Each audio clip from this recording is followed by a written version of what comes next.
18 months straight. Every week I would email the sports editor, and every time he said no. Without him knowing, someone else got me an audition. You can't deny me anymore. And that's how I got into radio. Without Ubuntu, I wouldn't be here. I am because of the people that I've met throughout my career. My boss says to me, listen, we're going to send you to the masters. I'm like, oh my gosh. At the time, my uncle had been in a coma. The first place I drove to was to hospital. But sadly, 3 days before I was supposed to leave for Augusta, he passed away. So I went, and then Tiger Woods ends up winning the Masters in 2019. So it's like, as an ode to my uncle, my cousins used to dust me in football. I knew I was never going to become, a pro that goes on to win majors. Therefore, I knew enough about sport that I can talk about it. And my mate sends me a message. He says, "Jeez, bruh, do you realize that you used to do a speech on Gary Player when we were kids? And now you're sitting there interviewing Gary Player." I always tell people that I think it's unfair to kind of call what I do a job. It's like I get paid to watch and talk about sport. If you could send one message to every young South African who feels like the odds are stacked against them, what would you say?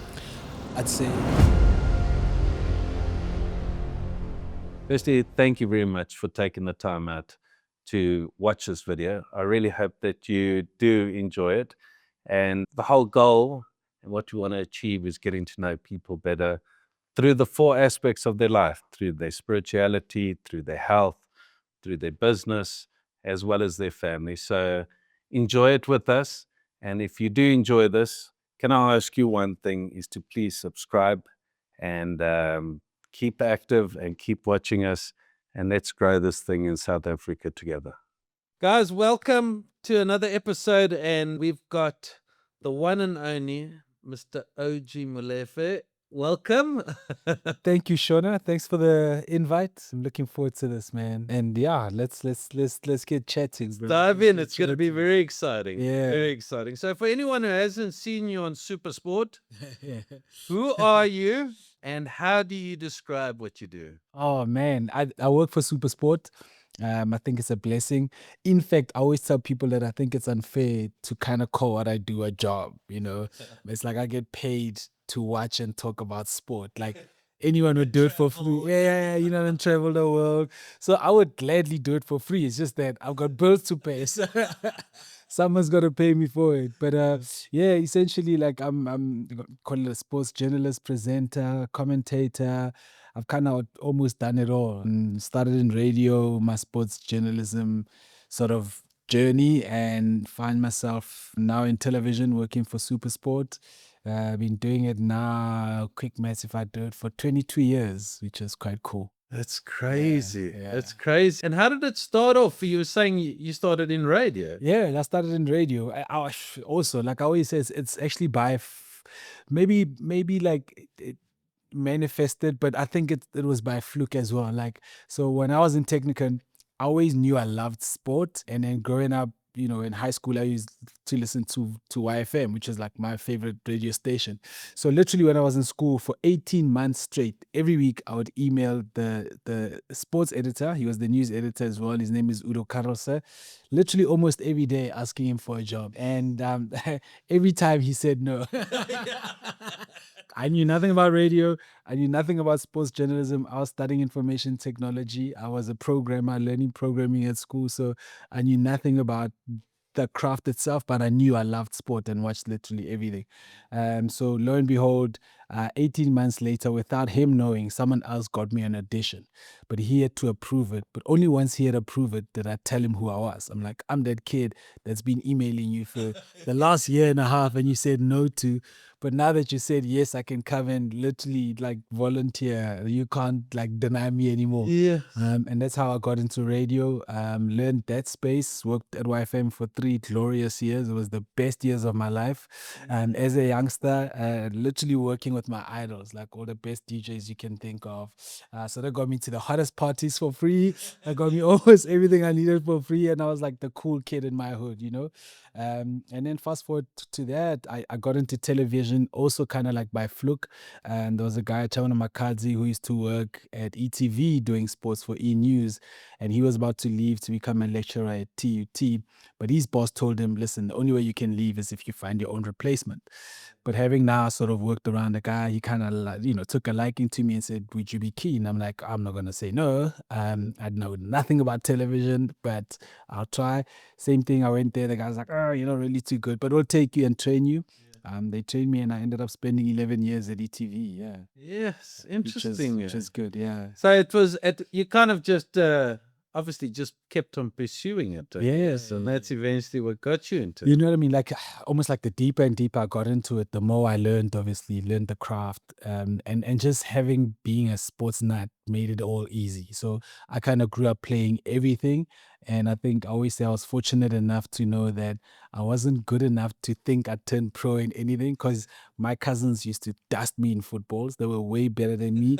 I was a decent golfer, but I knew I was never going to become, a pro that goes on to win majors. So I always kept my expectations sort of at a decent level to know that I can play, but let me not even try to pursue this and waste my time.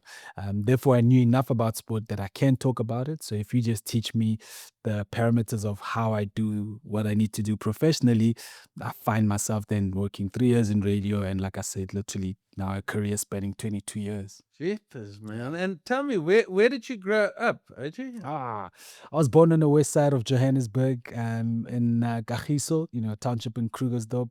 Born in Laratong Hospital, and that's where it's pretty much where I learned all my sport. We were fortunate that sort of like the late 80s, like a lot of sport were being brought into the township. So we had like Baker's mini cricket, we had Baker's tennis that we were playing. Football was always around because we just needed a ball and a one ball and we could play, and that's where like my formative years were really spent. Yeah.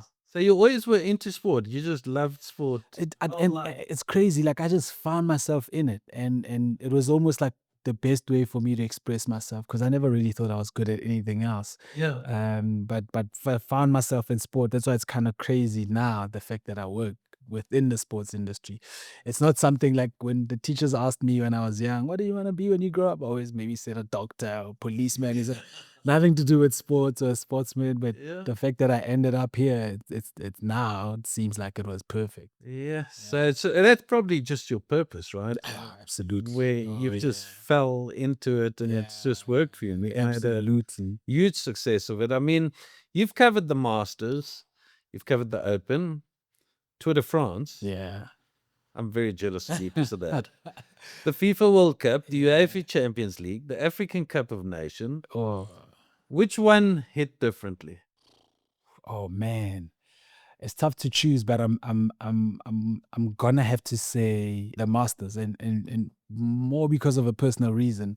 In that when we were kids, my uncle used to be a caddy at Krugersdorp Golf Club, so taught himself how to play golf. So when we were like 10, 11, 12, he kind of like tried to get us into the game, but we were just messing around. We'd tag along when he goes to the driving range and just smash balls. And I think I turned out to be better than my cousins because they went back to football and I was the only one that was left. So him and I used to go play every weekend at Krugersdorp Golf Club and would watch the Masters like every year together. And I've got vivid memories of us sitting on the couch watching Tiger Woods win his first Masters. And so like by blessing and design, when I get to SuperSport in 2019, I started 2019, 2 months into the job, my boss says to me, listen, we need to talk. I'm like, oh, what have I done wrong now? And he's like, no, listen, we're going to send you to the Masters. I'm like, oh my gosh, you are kidding. At the time, my uncle had been in a coma. So the first place I drove to was to hospital, sat by his bedside. And I just sat there and I was like, you won't believe I'm going to Augusta. Like we kind of saw like a tear almost like come out of him. And he was in a coma for such a long time.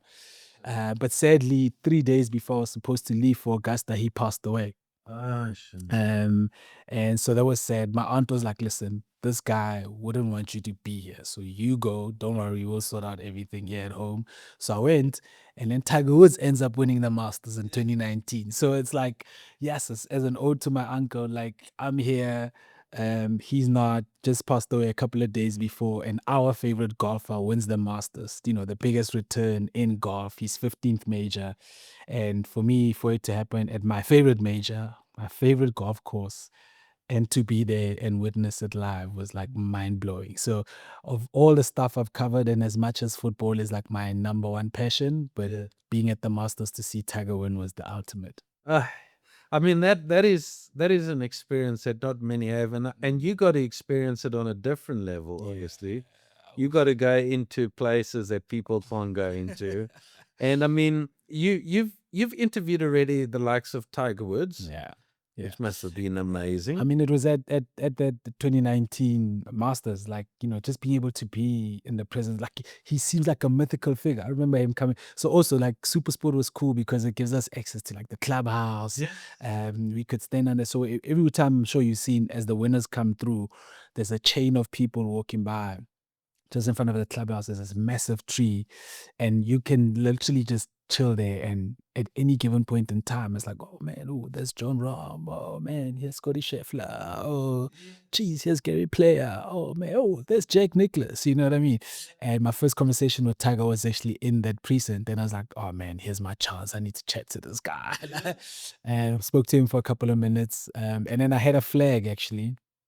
I was like, oh, Tiger, can you sign my flag? And he was kind enough to say, listen, no, in front of the clubhouse, you're not allowed to do that. But anyway, like, I was like, oh, man, it was great to chat. So for me, like having like literally, I mean, guys that I went to school with knew, like on my suitcase, I had a suitcase, and on the inside and outside, I had pictures of Tiger Woods. So for me to then be there and get to chat to that guy, unbelievable. And I mean, you've, as I said, you've done Tiger Woods, Gary Player, Rory McIlroy. Obviously, Tiger Woods had the most impression on you. Right? Absolutely. And the discussion that you had with him in regards to things, it was so short, but like almost so long lasting in my memory. That I think also in a way I kind of like want to have a redo, because I think I was just caught in the moment of, man, this is Tiger Woods. So my number one goal is to like one day sit like this, like you and I actually, and just have a cool chat with Tiger. That would be awesome. But almost everyone, man. I mean, Rory was quite cool. He played SA Open at Landauer. And he was gracious with his time. We had some great conversations and chats. Also at the Nedbank Golf Challenge when he was there, and the consummate professional, I think. So I've had some great chats with him over the years. And yeah, Mkulu Gary, I call him Kulu. He's the most eccentric of them all, because the chat you can be planning to have a chat for 5 minutes and it's gonna last an hour. He's got the greatest stories, and yeah, it was cool. I got to work on, hopefully we'll get to see it this year, on a documentary with him. So we traveled across the world with him to the Open, shot some stuff with him at St. Andrews, where he literally slept on the beach before going on to win. We went to Carnoustie with him, and those memories, I can't wait for people to actually see the documentary. You got so much to tell about Gary Player that it's hard to also like cut down to like, consumable stuff. So him I've probably spent the most time with, and it's honestly been a blessing. I'll tell you a story. A friend of mine actually sent me a message about 2 years ago. I was at the NGC. So in high school, I was maybe fortunate to have 5 different English teachers. Right. And therefore, I could do the same speech 5 times in English. And my speech was always about golf. It was about Jack Nicklaus, Tiger Woods, and Gary Player. So I only had to learn the speech like once. And then every other year, I could just reread it, make sure I get the dates right, and it was cool. So maybe around when I get to like grade 10, standard 8 at the time, I start, hey guys, my name is, everyone calls me Fistas at school, and I'm going to be chatting about golf. And then the class would burst into tears. Wow. And the teacher would never understand, like, there was no joke. They're like, why are they laughing? But it's because these guys have heard this story before. And my mate then sends me a message. He says, "Cheese, bruh, do you realize that you used to do a speech on Gary Player when we were kids? And now you're sitting there interviewing Gary Player." Like, it is mind blowing. Like, at that time, I had absolutely not even a clue that I'd ever meet the man. But the fact that we've kind of built a friendship over the years, that in itself is mind blowing. That's amazing, my man. That's amazing. I mean, Now you've been in the room at Augusta, right? And even at the like in the FIFA World Cups, you were in the rooms and all that type of stuff. What does the public not see? Oh man, we also look. It's almost like trying to create a balance because you want to be part of the story, especially if you're embedded with like a team, like if you're going with Bafana now to the US, right? But you also have a duty of reporting back to the country and the nation about the things that are happening.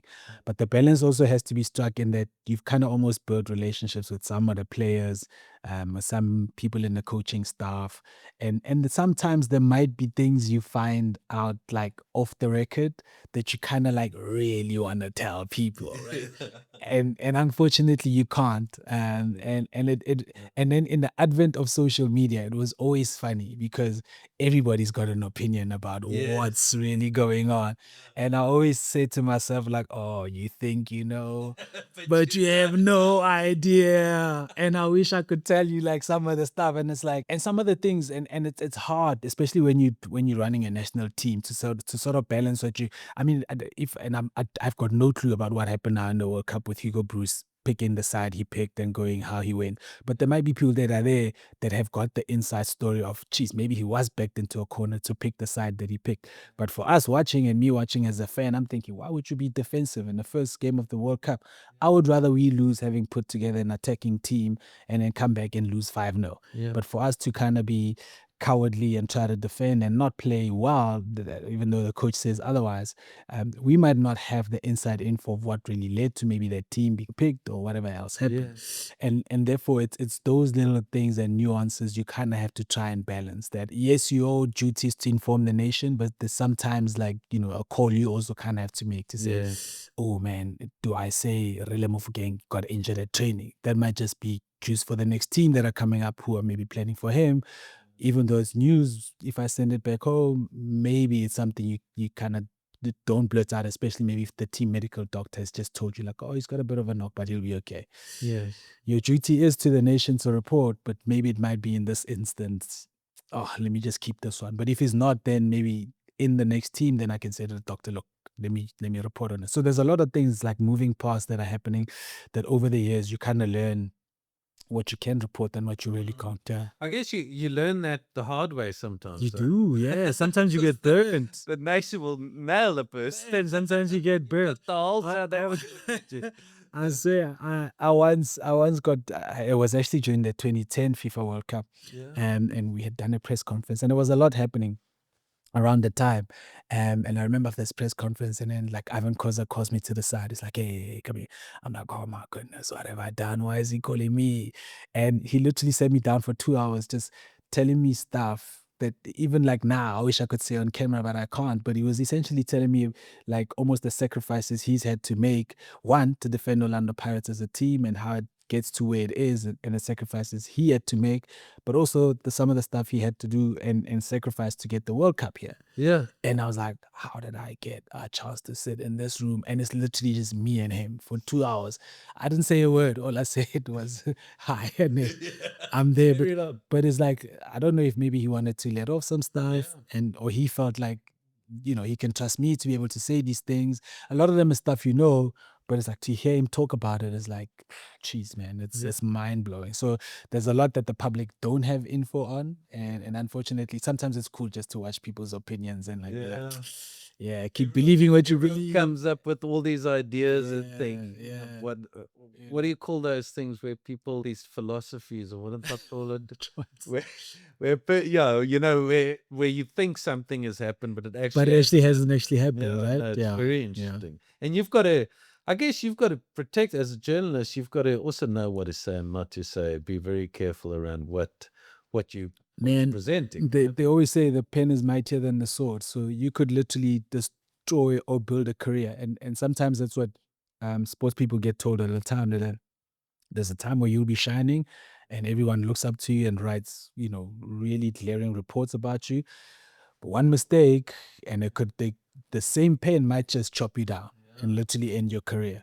And I think also like I kind of also grew up, as I said, I learned journalism on the job. Like I can't tell you the ABCs of it, but in learning and seeing what guys were doing, then you can tell. And we were kind of like, or me, as I was getting in the game, it was also almost the advent of tabloid reporting in South Africa, which you weren't really used to, and therefore that's why you would then sometimes find sports people on the front pages of newspapers. And I think they drove the sales of the tabloids back in the day, because these were famous people who get caught doing things they're not supposed to be doing, and what are they going to do? Put them on the front page, then they're going to sell.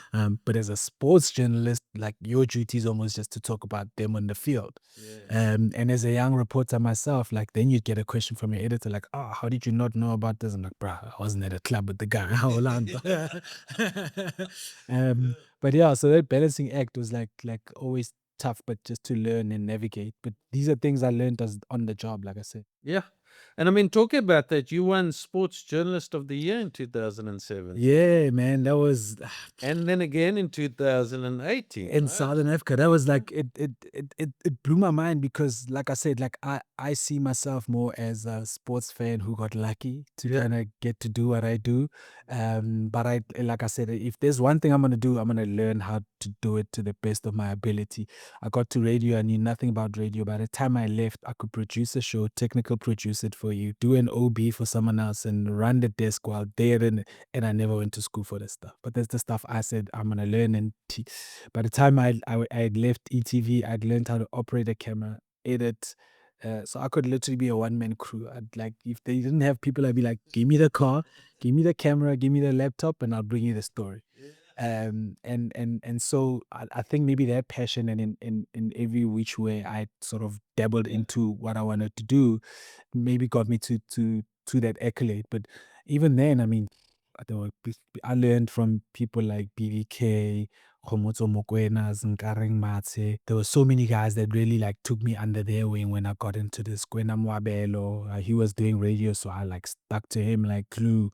And I learned the craft and just how hard these guys worked at their jobs, and kind of like put my own spin on it. So the cool thing I always thought about me was, I might not be straight and narrow in how I do the stuff that I do, but I almost do it with the eye of the fan, because I'm passionate about being in it.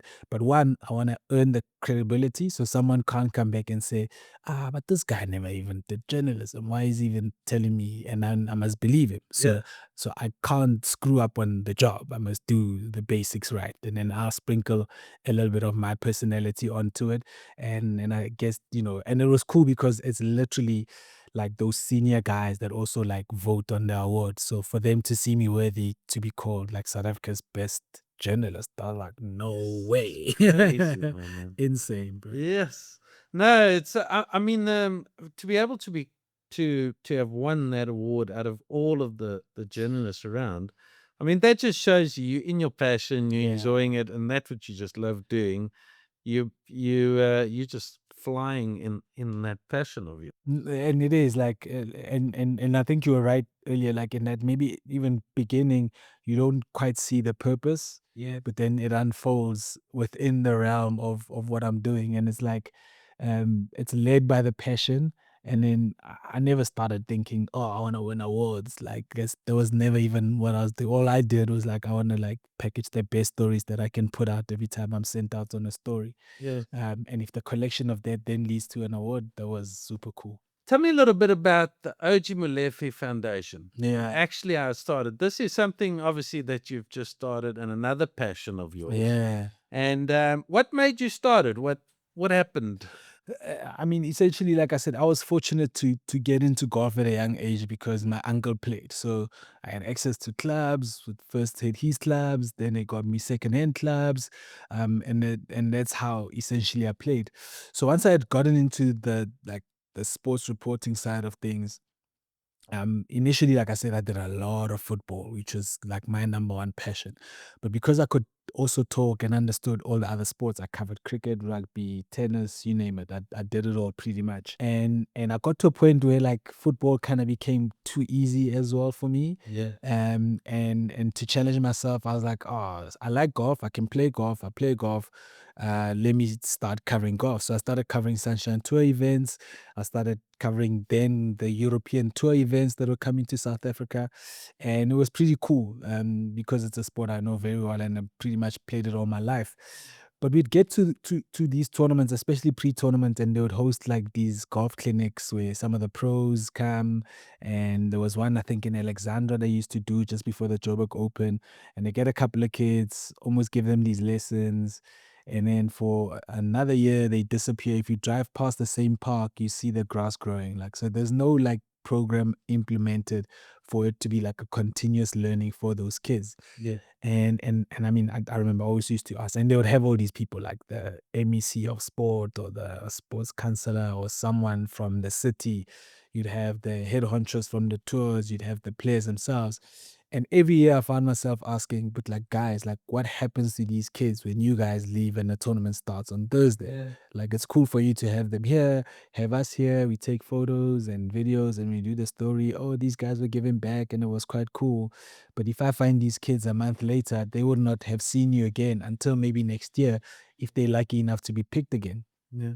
And it just kept pissing me off because I know how difficult it is to get into the sport, but I also know how amazing the sport can be. And like, I mean, for me, it's pretty much changed my life, right? And I think if you look at kids in townships, I mentioned earlier, to get into football was easy. We just needed a ball, 2 bricks or 2 dustbins and we're off, right? Yeah. But golf is not the same. You need access to the golf clubs. You need access to the golf club itself to be able to play, fees, membership. So everything like adds up, right? And the entry cost, The entry cost, like, that yeah, game is a lot more. the barriers are so hard. Yeah. And therefore I felt like if you could take whatever money you're spending on these clinics, put it all together and kind of create a genuine program, you could literally find talented kids.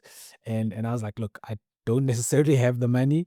I've worked now in golf for maybe close to half a decade, if not a decade at the time. Therefore, I've built relationship with manufacturers, with golf clubs, with people that I think I can bring together to almost try and help at least a small pocket of kids. Yes. And I was like, man, I'm gonna start a program. And almost it's weird how things work out.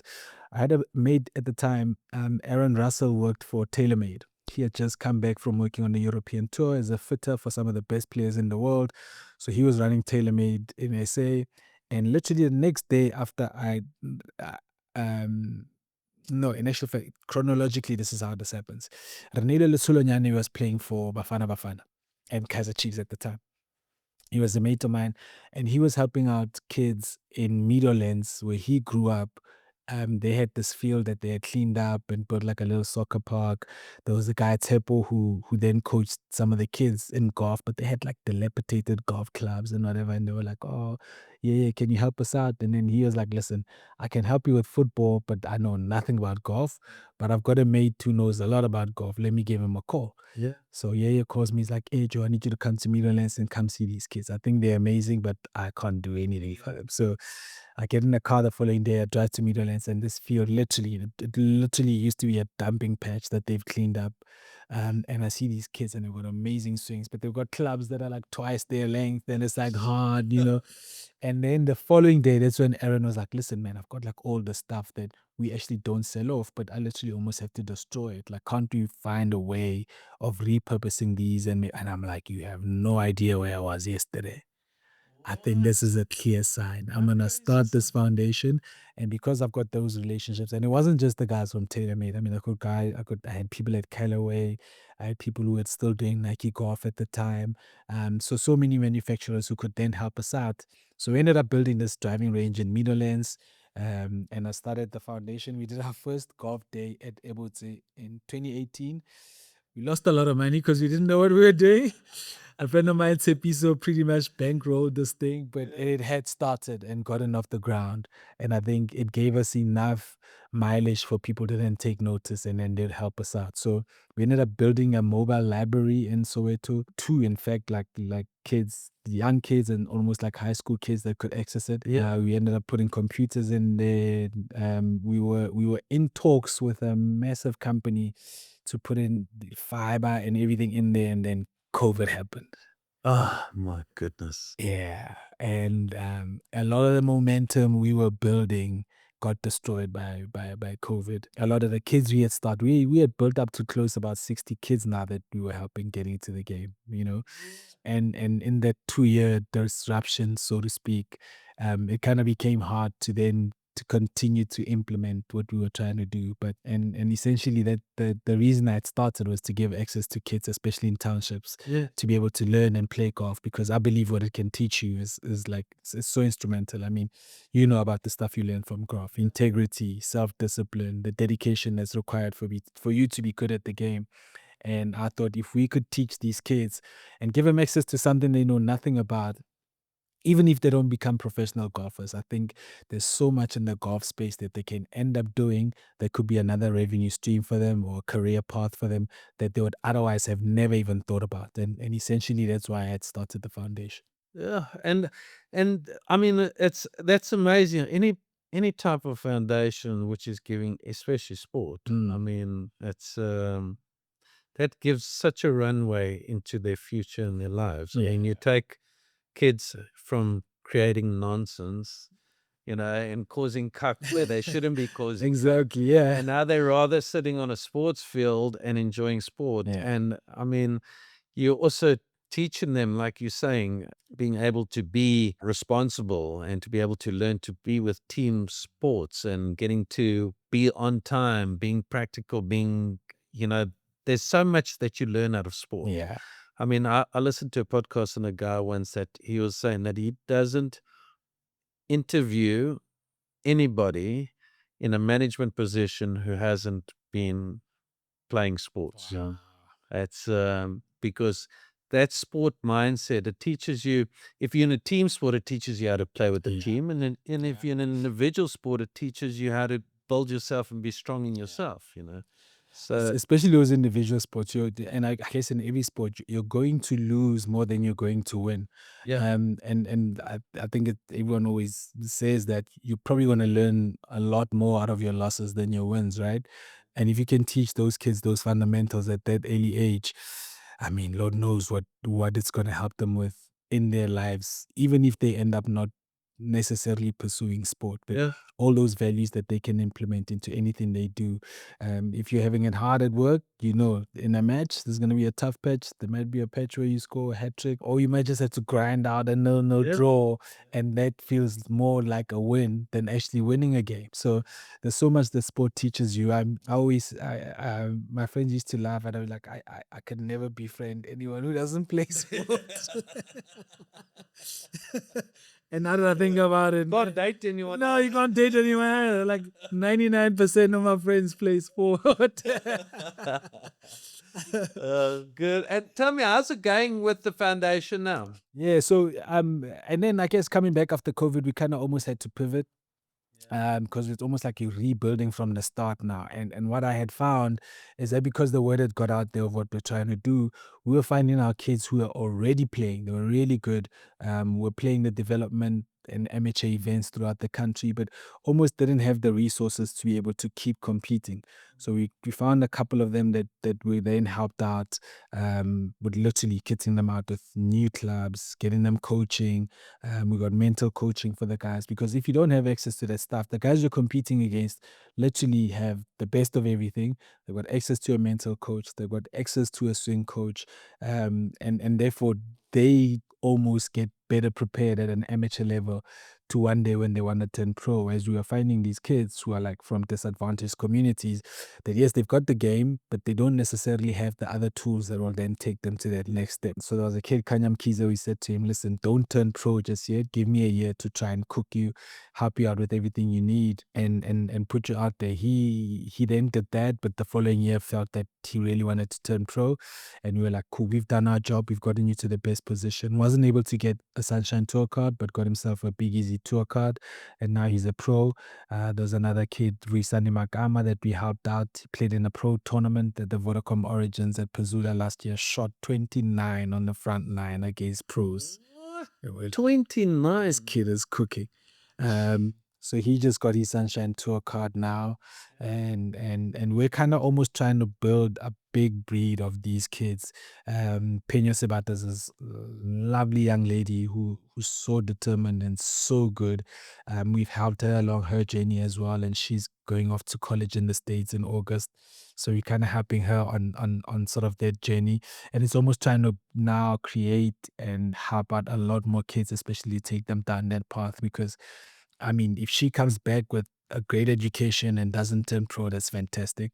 If she goes out, then the competition helps her to become one day a player on the LPGA Tour, the Sunshine Ladies Tour. That's going to be amazing. And that's sort of the path now we're trying to create in finding sort of the next generation of superstars from SA. And they've all come out of your foundation. I mean, look, what I always say is that I'm not going to claim them because I think I found people that helped them get to the point where they were, and we're kind of like just adding on to be able to help. And that's essentially why I started the foundation, is to be a conduit where people can't, will help them out. When we first started, I was like, we're going to build these kids from when they're 5 until, and it's a long-term investment, right? And I still have ambitions of going back to doing that, and I'm sure one day we'll do that. But it's sometimes hard when, like, just to get and find the funding that's necessary to keep running the program. So it became easier to find kids who are already playing, because the one thing we don't do is actually take you in and teach you how to play and coach you and this. We just amplify and help you where you need the help. And because you're not coming to me to teach you how to swing every day, I'm not necessarily responsible for your golf. But if I can help you not have to worry about, oh, how do I travel to an event? How do I get this? Oh, my putter's broken, or this putter's not working. I can then call Titleist and say, hey, David, I've got this youngster. She's really good, but she's struggling with her putting, and I think she might just have the wrong putter. Can you please help us out with the putter? She'll go get the necessary fitting that the pros have access to. But at 16, 17-year-old, now she's got access to that stuff. Get a new partner, gets to play. She's now in the golf RSA elite squad. I'm not saying it's because of me, but if we can play just a little bit of a part to get her into the squads and get her into college, that's kind of like what we're gonna do. What would you say to corporates out there and individuals why they should care about what you're building right now? You know what I've kind of learned is, I think for the longest part, because like I said, I built everything off relationships, is that I would find a lot of my mates maybe are heads of marketing at companies, and therefore the biggest way we almost built our funds throughout the last 8 years we've existed is people giving us their marketing budgets. But I think in the last 2-3 years, we've seen how much that has dwindled. And then I was like, oh man, companies have CSI budgets, and we're actually a registered PBO. And therefore, guys can get a Section 18A certificate from us and claim that money back as well from the tax man. So we're saying guys have got CSI budgets and sometimes don't even know what to do with those, right?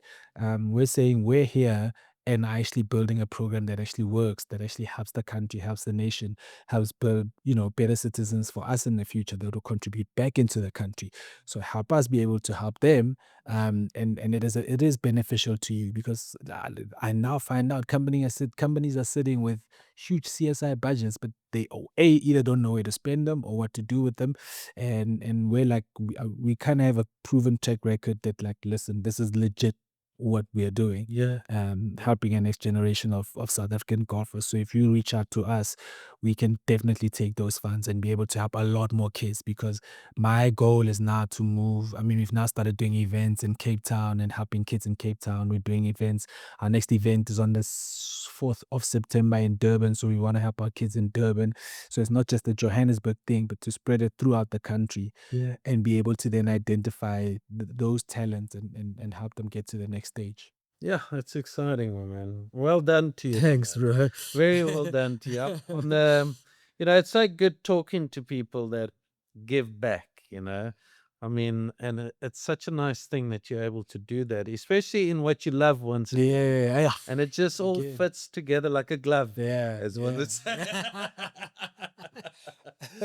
Tell me a little bit about your story. In 2021, you spoke a lot about the COVID, and you said that the biggest lesson from getting COVID was to be grateful in life and make every day count. How did that change you practically in your work, your family life, and your foundation? The way we were working at the time, it was hard because everyone was like now locked in, and because we work in sports, we essentially never stopped working. And therefore, we were still traveling around, still trying to scourge and build stories to still be able to tell, because there was no live sports that was still happening. The Premier Soccer League was happening almost under lockdown. And so there was a little bit happening, but we were literally still moving around. And therefore, I say to people, I think I did over 130 COVID tests in that period, because we were testing every Tuesday and Thursday. and I've done every kind of COVID test you could think of. So I think they knew me at lunch, and I'd be like, hit me, lady, and then she'd be like, tickle the back of my brain. And unfortunately, in that time, I caught COVID 3 times, and the second bout was like the worst. And around the same time, I lost my uncle, I lost my aunt, and my uncle went into hospital. So my mother's older brother went into hospital, and when he came out, hadn't known that his wife, my aunt, had passed away, and it was horrible. Like a few months later, my dad's older brother also then passed away. Around when I got the second bout, which was like for me the worst, like when I literally felt like the shortness of breath, the body feeling like I've just gone 12 rounds with Mike Tyson. And there were a couple of people I also knew, not necessarily friends, but acquaintances who were literally passing away. And I remember like reading a thing, and people were like, oh man, all of these people, they saying by like the fourth day they die. And I just remember sitting with these thoughts. I'm like, oh my goodness, I'm on day 3 and this feels like death. Yeah. So when that day 4 hit, I never sweated like I was like, I don't want to sleep. I'm like, I'm not going to sleep here. But it was so bad, man. And it also just shows you just how frail life can then be, right? And therefore, when I got back, it's like we say it all the time, like, live every day like it's your last, because one day it is going to be your last. Yeah. And I think from that time, just the thoughts of, you start thinking about these things like, oh man, my kids, what are my kids going to do? What is my wife going to do once I die?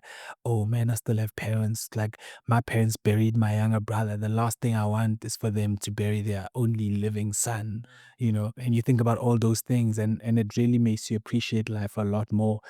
Sometimes it's crazy that you have to go through something almost as dark as that for you to realize just like how important life is, and literally to cherish every breath that you take. And I think coming out of that, it made me really appreciative of literally every single experience that I get to experience. I always tell my friends, like don't bog yourself down, man. Like live, go see places, travel, do things you want to do. Don't be scared. Like, yes, life is challenging for everyone, but take those shackles off and literally live, because one day you won't be able to do the stuff you want to do. So while you still can, go full blast on it. I love that. I love that. And then, obviously you came out of that again, which was, thank goodness. I thought we were all very excited to come out of COVID. When Cyril said we could go out and exercise, I got on a bike and I think I rode for 10 hours. Was the I best broke the curfew. experience. Oh, man. Going into a shop again and seeing people. It was a crazy time. It was a crazy time, man. A lot has happened since then, and one of the big things that happened recently was LIV Golf that came to Steyn City. Yeah. So a little bit more on that. Man, what is that like? That was, what a movie. So I was talking about like with the foundation, we now run 3 golf days. So one in Cape Town, one in Durban, and one in Johannesburg, which is our flagship one.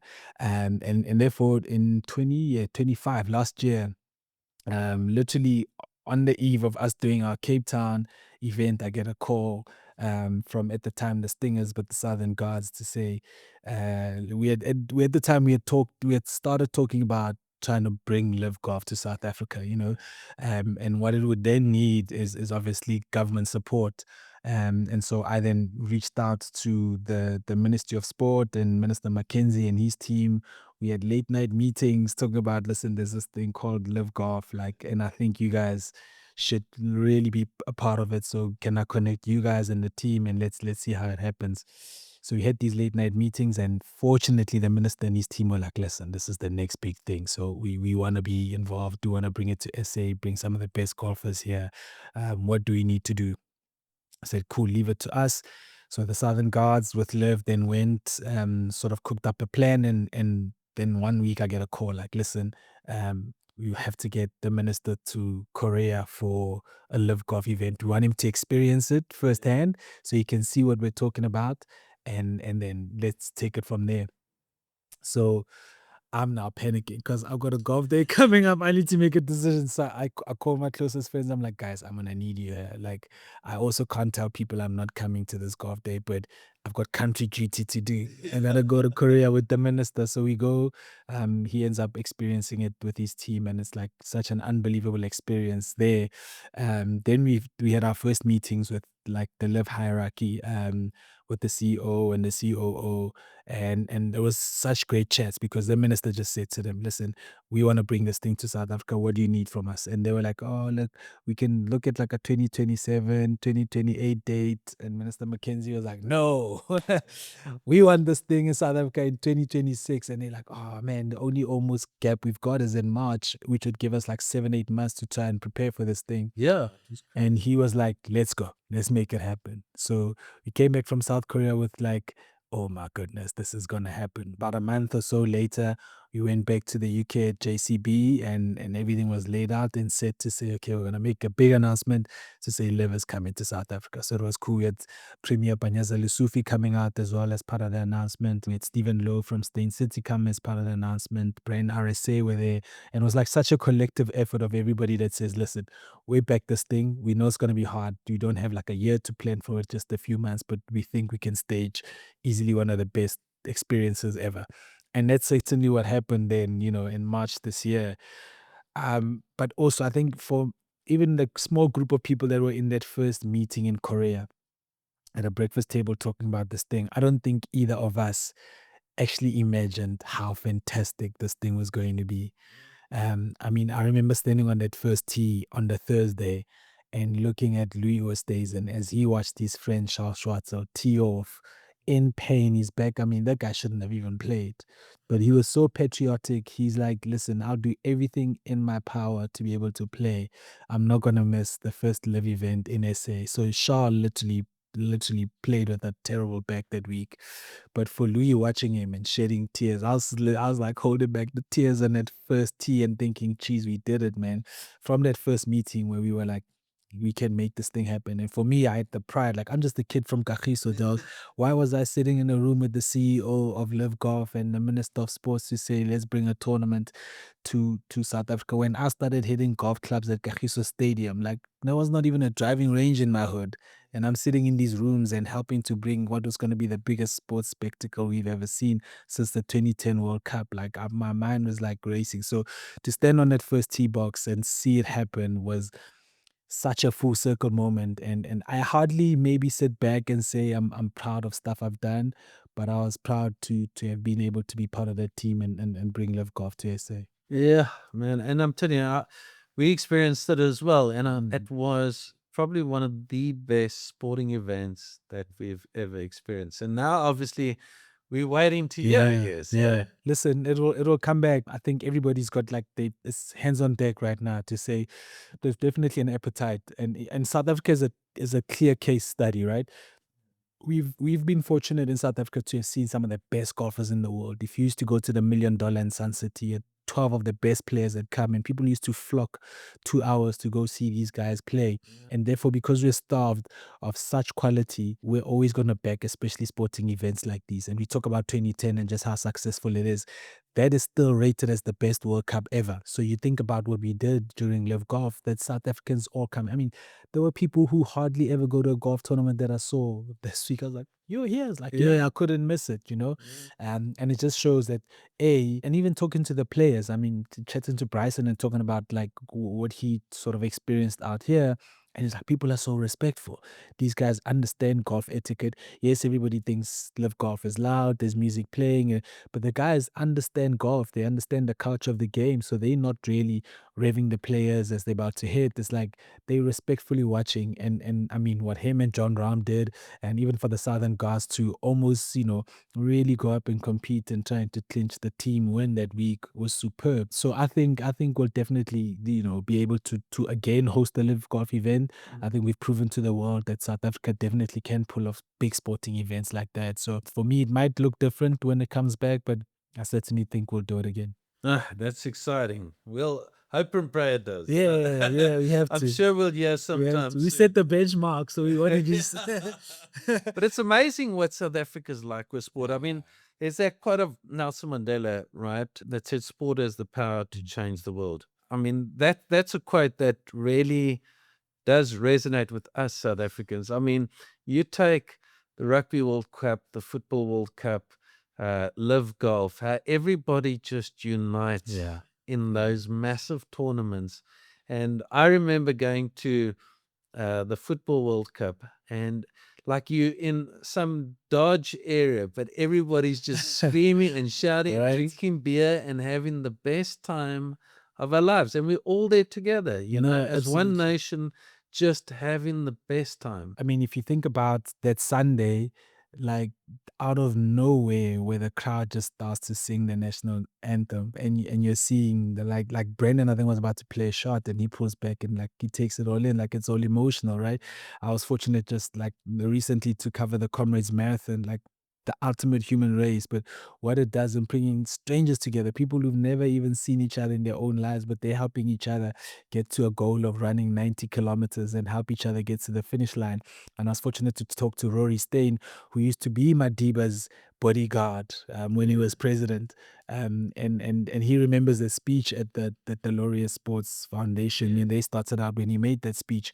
And Rory says he went on to run more than 10 comrades because he was standing at the finish line with the former president, watching him being in awe of these comrades who had just completed one of the most grueling races in the world. And that inspired Rory to run the Comrades. And there's different stories of why people do it. But when you see South Africans come together like that, it really shows that sport is like the one thing that really does unite us. No, it's definitely, and I mean, you at the forefront of it, and leading the way in regards to publicizing and bringing it out to us and showing us what it's all about. So, thank you for that. Oh, man, and it's a I've absolute really pleasure. enjoyed our chat, and we're coming to the end with a few rapid questions that Yeah, we're going let's to go. ask you. And yeah, my man, quickly, Mhm. what is your golf handicap? I am a 4.8 at the moment. Ah, jeez, okay, so not bad. Not too bad. shabby. Good. Who's the best golfer you've ever interviewed? Tiger Woods. Oh, think we know that. Favorite golf course in South Africa? Oh man, Krugersdorp Golf Club has my heart because that's where I learned the game. That's where I first picked up a club. That's where I won my first trophy. That's where I used to beat the bullies, make money, and buy meat for my family. And I've been fortunate enough to play all the great courses in South Africa. But for me, because that's where the love of the game started, Krugersdorp Golf Club is very close to my heart. Interesting. I thought you were okay. Very nice. Yeah. So I must admit, I've played there a few times as well, and it is actually a lovely. Oh course, man, it's a thinking man's golf course. Oh, and those trees. Exactly. It can quickly punish you. You must come correct. You can't serious though. I think we've got to go and do a game. Oh, we have to. We have to. Best thing of your job? Oh man, waking up every day and going to watch sport for a living and talk about sports. Like you couldn't pay me to do a lot of things, but if you say, and I was telling someone like, our call time for Comrades Marathon was 2 a.m. Like you have to wake up at 2 a.m. to be at the start at 3:30. But I'll do it with a smile because I know I'm gonna have a long day, but I'm gonna have the best day possible. And because it's insane what I get to do. As you say, I get to be on the front seat of watching Gerda Steyn break records and probably she's going to go on to become probably the greatest ultramarathon runner we've ever produced. And for me to be able to have a front row seat and tell people about the stuff is like insane. So for me, man, like I said, it's unfair to even call it a job. That woman is a machine. Unbelievable. And such a gracious heart as well. Year after year after year, she's just smashing it. Unbelievable. Like, And I saw that story where she just did a Comrades once, and she hardly we did got anywhere. the year I did my first Comrades, she ran her first Comrades, and I was like, so I look at her and I'm like, oh man, I should have kept going. I should have done something with my life. Very interesting. Biggest lesson of your foundation? My biggest lesson is that we all have an opportunity to pay it forward, and you don't necessarily do it for money, but do it to change the life of the next person, then teach them to do it to the people ahead of them as well. What does Ubuntu mean to you in one sentence? Without Ubuntu, I wouldn't be here. I needed somebody to give me access to a golf course for me to play golf. I needed someone to give me access to an audition to get my first radio job. I needed someone to give me a chance to do my first television audition. I needed a chance for someone to put me in at SuperSport and hire me. I wanted to work at SuperSport for 10 years. I tried myself and could never get in. The minute I stopped praying about it and I had given up, then I got a call to say, hey, how would you like to work for SuperSport? That is through meeting people. And we are because I am because of the people that I've met throughout my career that have taken me to almost every step that I can think of. So without Ubuntu, I'm not even here. Like everything I've gotten to experience is thanks to a person who somehow thought of me ahead of themselves. So if I can do anything to create Ubuntu within any community I'm in, trust me, I'm there. I love that. Love it.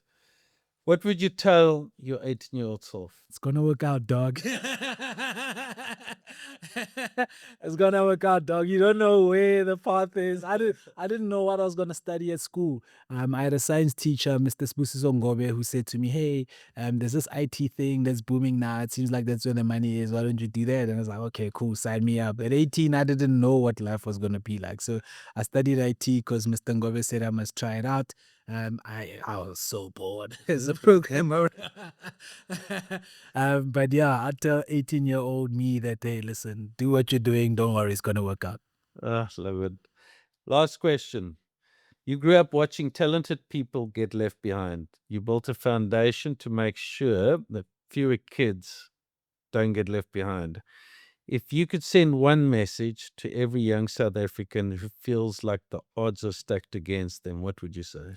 I'd say your circumstances don't necessarily determine where you're going to end up. I grew up in a township. I lived in a house with my two uncles, my cousin, and my grandfather. My cousin and I almost had a similar life together. He ends up going to jail. I end up going to school. Your choices are ultimately going to determine where you're going to end up, but your circumstances right now do not necessarily determine the outcome. Awesome. Buddy, it was a great time chatting to you. That was awesome. I really enjoyed every minute, and thank you very much for making the time. Only a pleasure, man. Thanks for the invite. Thank you, my bud.